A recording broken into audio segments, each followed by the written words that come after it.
amazing, so amazing, so amazing, so amazing. It's amazing, so amazing. It's the starting lineups. Here they are, presented by State Farm. First for the Heat, Mario Chalmers in the electric D-Wade at the guards. And playing at the 5, the always versatile 6'11" star big man, able to score inside and out, Chris Bosh. And it's LeBron James, and it's Battier in at the 4. And then for the Chicago Bulls, Rose and Rip Hamilton man the backcourt. And down low, the two-time NCAA champion at Florida, the 6'11" tornado of energy and effort. It's the big man, Joakim Noah. Then it's Dang, and it's Boozer in at the 4-man position. And, you know, guys, Mario Chalmers has been a good fit in Miami as that point guard because he doesn't need the ball in his hands all the time. LeBron and Wade can handle it. He can spot up and take threes. And then at the other end of the floor, he's a scrap. Wow, what a throwdown! Look at that athletic play. Incredible. Wow.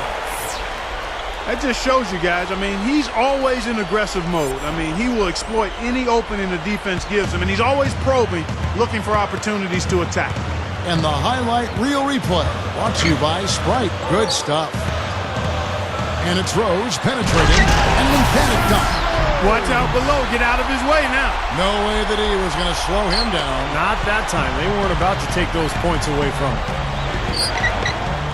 Good ball movement here by the Heat. Pulls up. That's good from Battier on the assist by LeBron. Battier's got his first points in this one. Here in the first, a little over a minute played so far. Outside Rose. Back to Hamilton. Battles through traffic and lays it in. Tough play. He had to fight his way all the way to the rim. The Heat have gotten their first 3 shots to go in for him to start off this game. Wade passes to Bosh. And there's the pass to Chalmers. It's stolen by Rose. And here we go, the Bulls fast break. Rose with the ball. We see more and more point guards with that kind of impressive dunking ability, don't we? Absolutely. We're seeing more and more of that kind of explosiveness. In fact, the point guard now has never been as prominent and as important, I think, in the game than it is right now. I agree. Some of that is the rule changes, guys. No hand checks. The floor is more spread. But, yeah, this new breed of athletic point guard, so exciting. Hamilton dishes to Rose. He passes to Deng. Back to Rose. Boozer over Bosh. Boozer, no good. And no defender was around him to influence that shot. It didn't hurt them there, but, you know, they can't make that mistake twice. Oh, we've seen some great shots in the first quarter. No shortage of offense. Bulls lead by 4. All right, the second quarter beginning in just a moment. And before we move on, what do you guys think about what we've seen so far from the Bulls?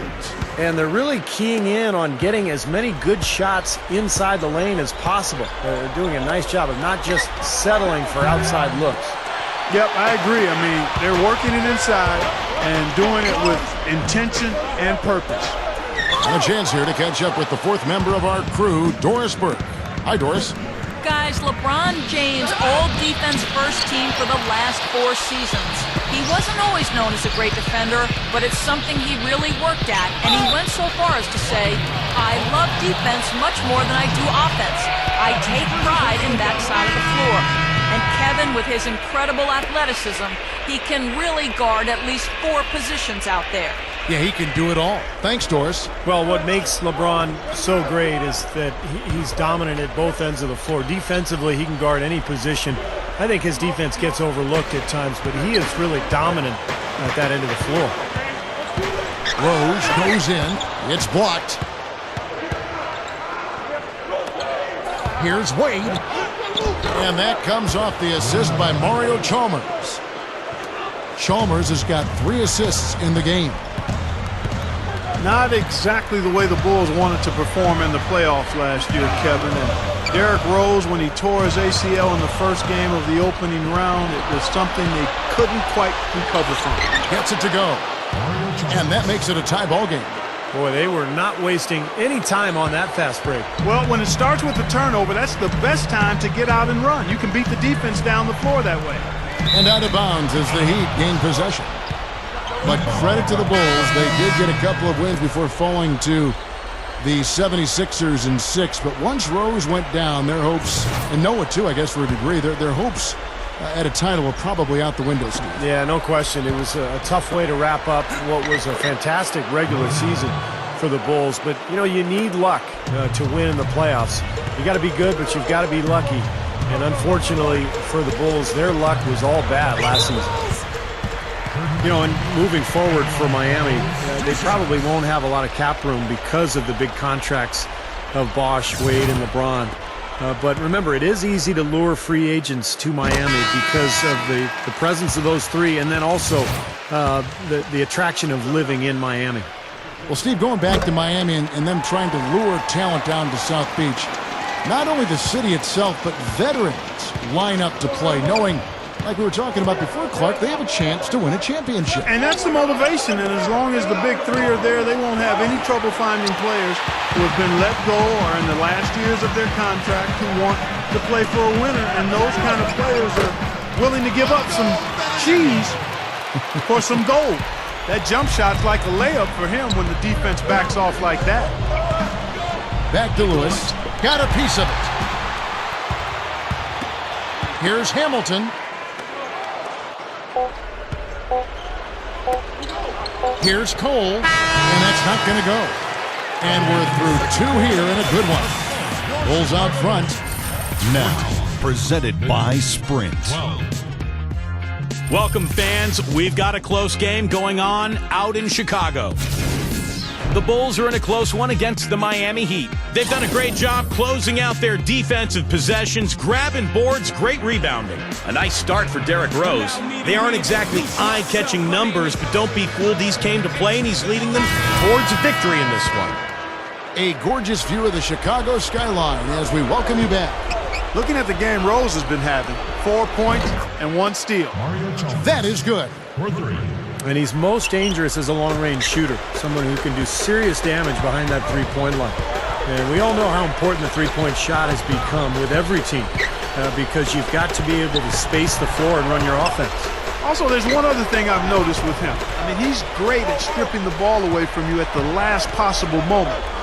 It's not an easy play to make, but he seems to have developed the knack for doing just that. No good from Hamilton. And LeBron last year, I thought, had the best season of his career. Shot 53%, by far a career high.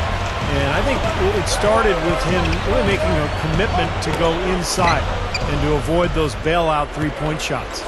Okay, well, let's check in with Doris Burke reporting from our sideline in this game. Doris, take it away.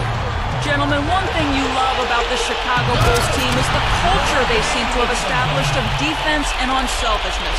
Big man Carlos Boozer said jokingly, "Our biggest problem is we may be too unselfish." What a great problem to have.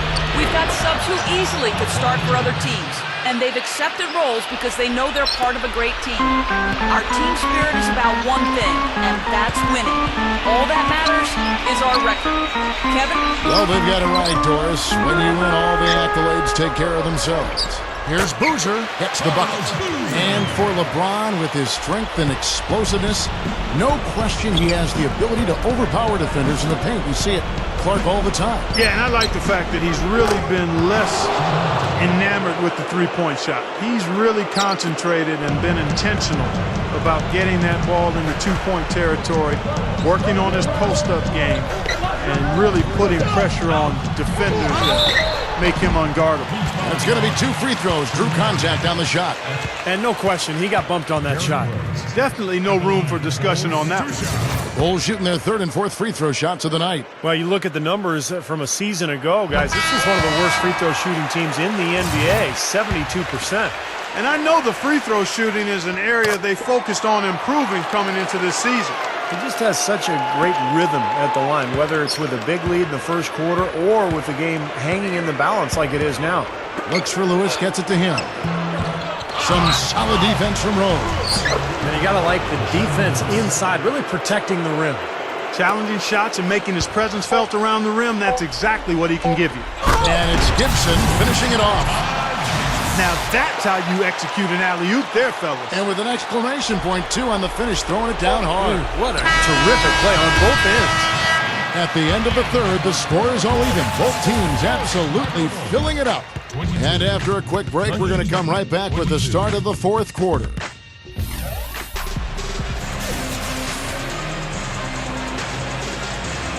Welcome back. Fourth quarter action starting up, and we're going to send it over to Doris Burke for the Sprite Uncontainable Game segment. Doris? Hey, Kevin. Well, it's the Bulls who've had the uncontainable game. They've gotten the contributions they've needed from everyone that has stepped on the floor for them, and that's why they're in position as we head to the fourth. Thanks again, Doris. And there's the feed to Bellinelli. And a great assist by Heinrich as that one goes in. Bellinelli's got the first field goal of the fourth quarter here for the Bulls. Here's Bosch, not wasting any time and taking the shot and knocking it down. What a great game. This looks like it's going to go right down to the wire. Well, you talk about what happens in close games. Mistakes are magnified. Both teams have to be very careful down the stretch here. Dang with the buckets. Well, they haven't been getting lit up from outside here. All the points they're giving up are from in close. They've got to offer more resistance. Yeah, defense has to get better, Clark. They've got to body up, bump somebody, get physical, force the action back out to the perimeter. Into Noah. Rebound by the Heat. We've got 1:13 left in the fourth. Allen, he's covered by Deng. Again, Allen missing. He's not necessarily a strong inside presence, but he needs to polish those chances off. Kicks to Bellinelli. And that basket was going to count. Goaltending, the official call. Big call, Kevin. He just didn't get there quick enough, and that's a tough break. Chicago making some changes. Carlos Boozer's checked in for Gibson. Hamilton comes in for Marco Bellinelli. And Derrick Rose is subbed in for Kirk Heinrich. And then for Miami, Shane Battier is checked in for Hazard. LeBron comes in for Ray Allen. And it's Chalmers in for Norris Cole. Rose kicks to Hamilton. Boozer, he's guarded by Battier. It's Boozer missing. And the fadeaway was about his only option there. Really good defensive position. And there's the call on Bosch. That's his first foul.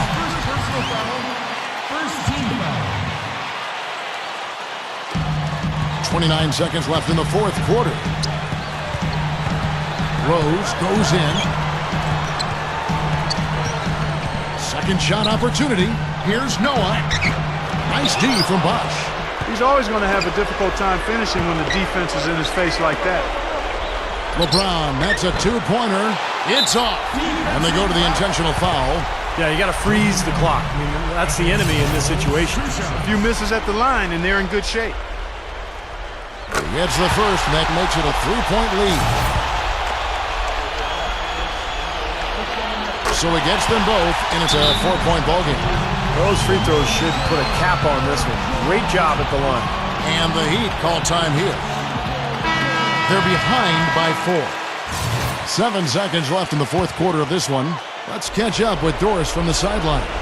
Guys, over that last break, I listened to Eric Spoelstra address his team. The message, stick with it. He said the game is right there, fellas, right there for the taking. But we've got to play with purpose and precision. Kevin, can they get it done? Can't get the first one to drop. He's able to hit the second one, and that puts them up by 5. Timeout called, the Heat. They're losing by 5. Just 2 seconds left here in the fourth quarter. Guys, your thoughts? Well, they can game plan all they want, but there's not enough time left for them to come back and win this game. Yeah, I'm not quite sure exactly what they think they're going to pull off here. And so it's Chicago winning this one. It was a solid win, Clark. Yeah, it was, and I think